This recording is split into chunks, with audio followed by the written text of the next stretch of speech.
Alrighty, what up, motherfuckers? We back in this bitch. It's your boys from Thunder to Good, Charlotte, Carolina. And we got Trayvon Martin Part 2.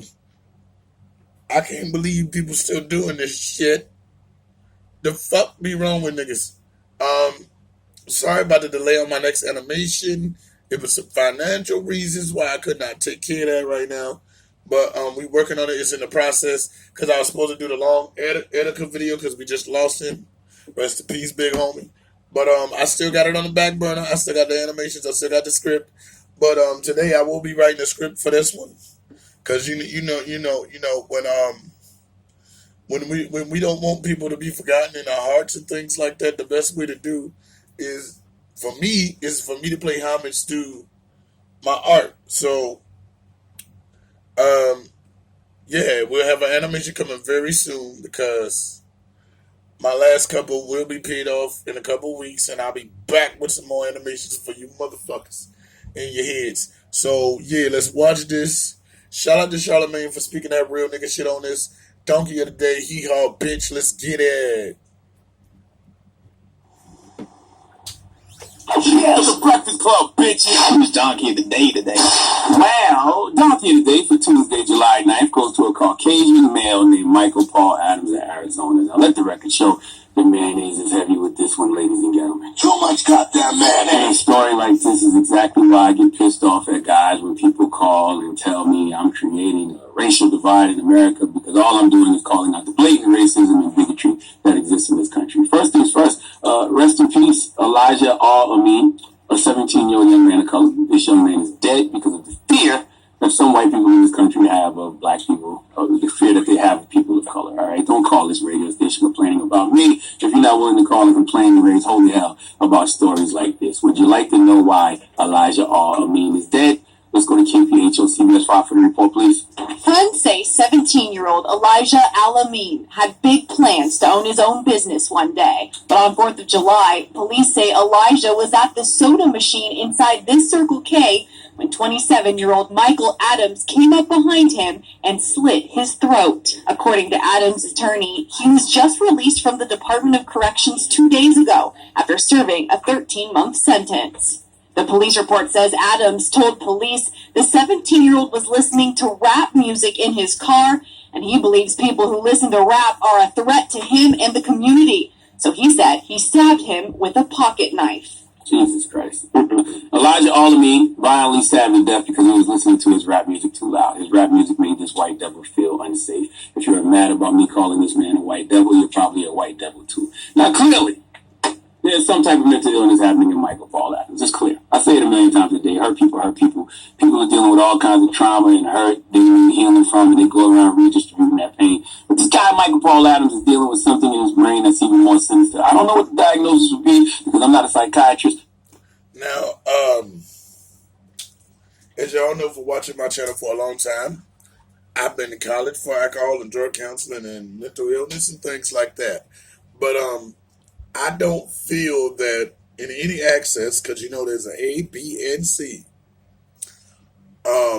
Again, the people that run these doctrines, they remove the access because the combining of a whole person is hard for the medical profession and the industry. Big Pharma, right? That is the funniest name in the world. The pharmacists make fucking crazy ass money. They hooked in with all of these damn. That's why they pushing certain medicines, even if the medicine don't work. Cause it's just like rappers. If you got an endorsement, you gonna push the product, nigga, so you can make your money. So Big Pharma would be funny. That's like a rapper name or some shit, but it's actually true. Look it up, y'all. Big Pharma. I don't think that would be part of a mental illness. I mean, it could be the fact that I'm gonna teach hate, and action on hate makes hate.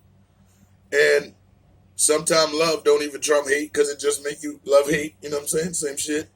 But it's stupidity, nigga.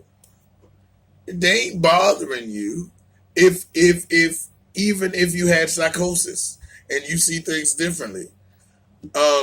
He wasn't facing you, so therefore he wasn't endangering you. He was in a place in public, so you don't gotta be there. It ain't like he was at your crib or in front of your crib and going to pick up your daughter banging this rap music. It don't make no sense to kill somebody senseless and to slit a throat with a pocket knife. What fucking pocket knife, y'all?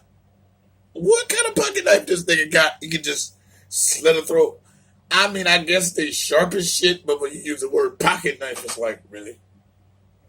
But it's not a butter knife, I guess. But goddamn, bro, like, nigga, just move. The fuck? Why you gotta go kill somebody? Harm them. That doesn't even make sense. Even though it make better sense to punch them than kill them. I mean, because it's the lesser of two evils, but goddamn. Now, y'all also know I'm a musician, and I dig music, all kinds. Now, remember when I told you they don't want to give the black man credit, Chuck Berry, for inventing rock and roll. You know what I'm saying? Just like they said DJing, and which is disc jockeying, by the way. DJing is our thing, and we don't know where the hell we got it from. Well, technically, let me be honest for all you youngsters. DJing, in the process of being a DJ, did not start in America, in New York at all. It started in the UK. When, he was black, but he bumped his record, and it scratched. So he continued to do such. So, just like you take something that's already out and you expand on it and get your own copyright, some people would say that's inventing, and then other people would say it's just carrying the torch. But nobody's mad at rock and roll. When black people don't hear rock and roll, be like, oh shit, you playing 9 Inch Nails, nigga, you about to kill me. Let me go kill you first. You'll never hear that. The only time they blame Marilyn Manson and Eminem is there's a school shooting, and they think that just because these personas of these rock and roll rockers are a certain way, that they're gonna tell people to go shoot up innocent people. That's the wrong interpretation. Just like I said, there's a difference between somebody is a spiritual teacher and a preacher, because a preacher can interpret the book the same way you can, and then you can tell it to somebody and help them better than the preacher can. It's just interpretation, but this shit is crazy, my nigga. If you were strapped and then you heard the music, then you seen 5 or 6 guys with him, I could understand your fear, my nigga.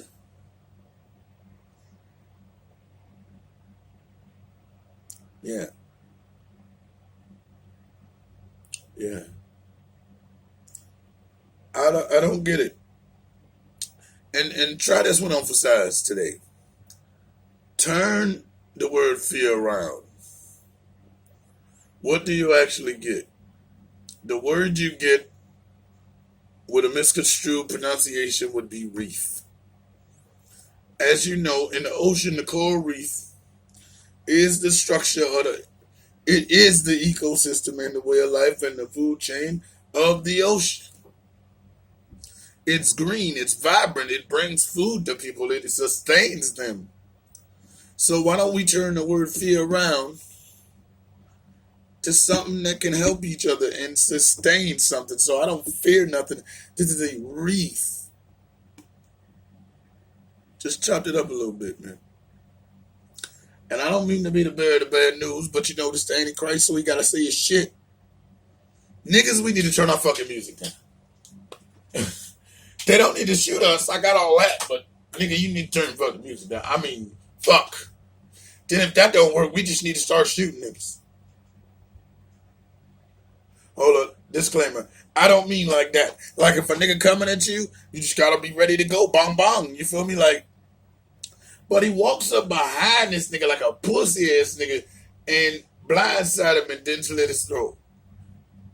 If you really hate me, tell me you hate me, say it to my face and do it to my face, nigga. Don't do that shit behind my back, cause you don't hate me that much, you just fear me, nigga. Just like I said with drive-by shootings, that's a fear. Cause you scared to get shot. I don't care what no nigga say.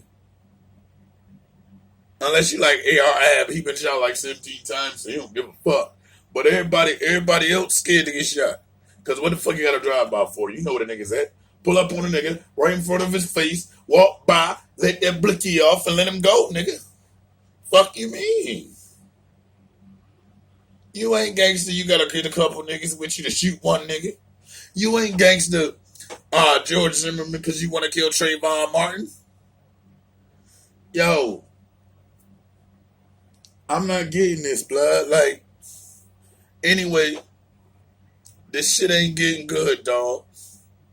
Rest in peace, Trayvon Martin. We still got our hoodies on. I do know that some studies have said violence is not a symptom of psychotic illnesses such as schizophrenia, but there's a slightly increased possibility that someone with a psychotic mental illness may be violent if they have a previous history of violence, misuse alcohol or drugs, or they are not receiving effective treatment. And according to Michael Paul Adams' lawyer, he was not receiving effective treatment. Let's hear it. This is a disabled person, and he's been released into the world and left to fend for himself. And 2 days later, this is where we are. His attorney says the Department of Corrections failed Elijah and that Adams was put back on the streets with no resources or psychiatric help, even though he had a past of severe mental illness and violent crimes. She wants policy to change so no other teen has their life senselessly cut short. Now, the Department of Corrections tells us once they released Adams from the center in Yuma and transported him here to Maricopa County, they did provide contact services for him, but they no longer had legal authority over him. They also tell us he was not designated as... Shut the fuck up. All that's bullshit. And I like the notion of, hey, we're going to change this so that no other person can go through. Do you know how much bullshit that is if you really think about it? Because if you make a law about this one thing, there's going to be somebody else who does it differently. So you got to create another law. It don't... people. And these killings are senseless because they don't make dollars. And you can't even find out a probable cause for this shit. He was at a vending machine, right? He was at the vending machine, correct? Where the fuck did the music come from? His Dre Beats or something? Like, I'm not getting it. But like I said, let's finish this out right here. And I'll be working on the script today for Elijah and the rest of them. I think my idea for this animation would be Elijah meets Trayvon. Yeah, that shit gonna be cold, nigga. Love you, my nigga. Damn, bro. seriously mentally ill. Now look, I know y'all out there screaming nonsense. They're just trying to use the he's crazy excuse to get him off, which symptoms